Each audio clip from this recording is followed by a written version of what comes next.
estude, namore, trabalhe, tenha boas relações interpessoais. Quer dizer, saia no final de semana para curtir com os amigos, às vezes, mas se alimente bem. Se hidrate bastante. Faça exercícios físicos e... deixa eu ver o que mais. Não, se fosse tão simples, objetivo, direto e reto, a maneira de ter uma vida saudável, eu acho que muitos outros teriam. A gente sabe que acaba sendo uma exceção. Aqueles que conseguem de fato juntar todos esses componentes de uma vida saudável para então querer dizer que é saudável. Veja, o objetivo é ser saudável. A maneira com a qual tentamos ser saudável é essa receita que eu passei. Claro, faltaram muitos pontos. Muitos poderiam ser colocados, alguns talvez até poderiam ser tirados. No fundo, a gente sabe que ter uma vida saudável é algo muito pessoal e muito subjetivo. Então depende de quem está passando essa receitinha sobre como ser saudável. Eu, Luan, vou te passar uma. Sua mãe vai te passar outra, o seu vizinho vai te passar outra. E qual é o problema disso? O problema disso é que se a gente busca algo concreto, se temos orientações subjetivas, aí fica muito difícil. Por isso, a gente tem as orientações de uma vida saudável, mas em um texto científico nós precisamos de métodos. Métodos significam procedimentos, instrumentos e ferramentas.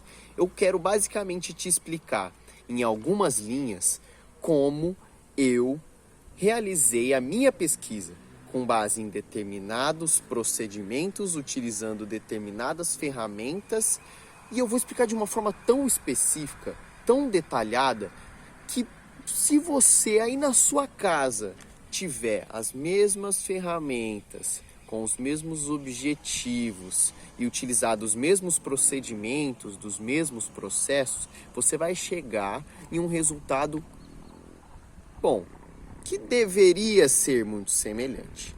Claro que muitas vezes coisas podem variar, mas a nossa intenção em uma pesquisa científica é fazê-la de uma forma que qualquer pessoa que queira reproduzir essa pesquisa para ver se esses resultados de fato vão ser semelhantes ou se eles vão ter muita diferença e a partir disso poder até trazer inferências sobre essa semelhança ou diferença, é necessário que um método esteja muito bem descrito para que esses estudos possam ser de fato comparados.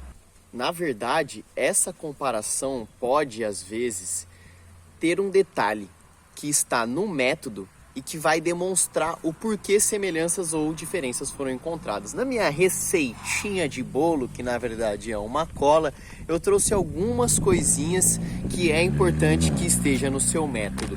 Nós temos o contexto, então explicar onde essa pesquisa está sendo feita. Nós temos o sujeito, com quem ela está sendo feita, o desenho do estudo, de que maneira essa pesquisa está sendo feita, qual é o modelo dele. Nós temos já diversos tipos de pesquisa que nós explicamos, inclusive aqui nos nossos vídeos, e que você pode ter um panorama geral de quais são os tipos de textos científicos que existem.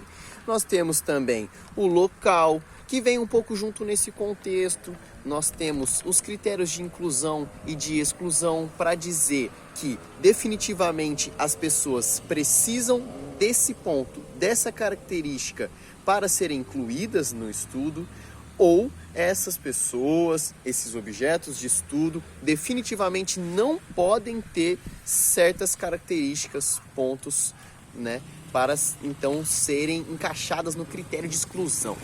E aí nós vamos entrar um pouco mais naquilo que eu estava falando sobre o procedimento, né? Então a gente vai falar sobre a nossa amostra, como ela é, qual é o tamanho, qual é a característica dela, o que torna a nossa amostra talvez específica, diferente, ou o que nós devemos buscar na pesquisa para que a amostra seja válida para o nosso objetivo.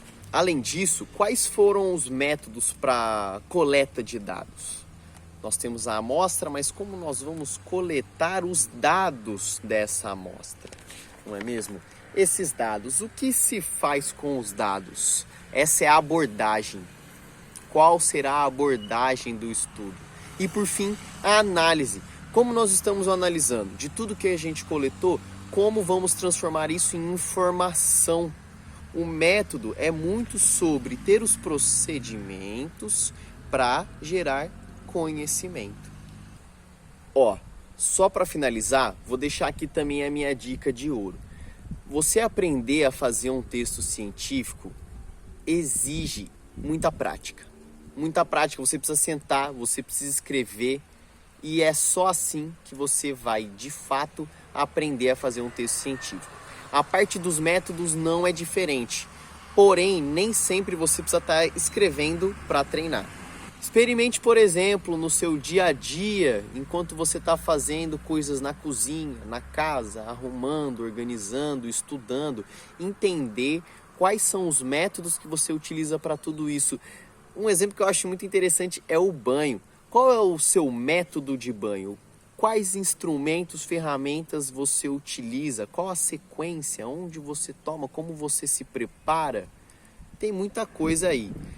Então, você pode ir pensando nisso durante o seu dia a dia. Para escrever um método no seu texto científico, você já está um pouco mais familiarizado com a dinâmica de explicar para alguém como você faz alguma coisa, dizendo de forma geral.